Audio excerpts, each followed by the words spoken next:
ইসলামের ইতিহাস। হযরত ঈসা আলাইহিস সালাতু ওয়াস সালামকে জীবিত আকাশে উঠিয়ে নেওয়া।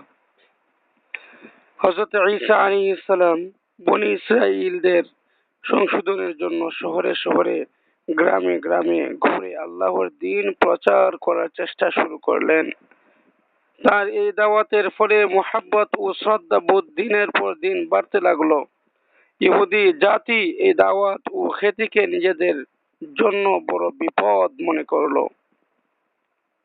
এজন্য তারা ওই সময়ের বাদশাকে নিজেদের পক্ষে করার জন্য হযরত ঈসা আলাইহিস সালাম এর প্রতি অভিযোগ আনলো যে এ ব্যক্তি তাওরাতকে পরিবর্তন করে মানুষকে বিপদগামী করতে চায়। ফলে সেই মুশরিক বাদশা হযরত মসীহ আলাইহিস সালাতু ওয়াস সালামকে গ্রেফতার করে শুলিতে চড়ানোর আদেশ দিল। একবার তিনি তার সাথীদের অর্থাৎ ঈমানদারদের সঙ্গে এক বাড়িতে একত্রিত হয়েছিলেন।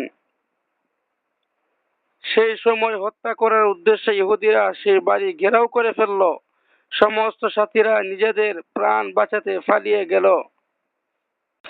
ইহুদিরা তাকে বন্দী করার জন্য তাদের একজনকে ভেতরে পাঠালো। এ অবস্থায় আল্লাহ তাআলা প্রথমেই হযরত ঈসা আলাইহিস সালামকে আসমানে উঠিয়ে নিলেন এবং ভেতরে প্রবেশকারী ব্যক্তিকে হযরত ঈসা আলাইহিস সালামের আকৃতি করে দিলেন। ইহুদিরা ধোঁকায় পড়ে নিজেদের ব্যক্তিকেই মাসিহ মনে করে শুলিতে চড়িয়ে দিল। নাউযু বিল্লাহি মিন যালিক। আল্লাহ তাআলা আমাকে আমাদের সবাইকে সমস্ত উম্মতি মুহাম্মদীকে এই ইহুদি জাতির চক্রান্ত থেকে হেফাজত করুন। আমিন। ওয়া আখির দাওয়া আনিল হামদুলিল্লাহি রাব্বিল আলামিন।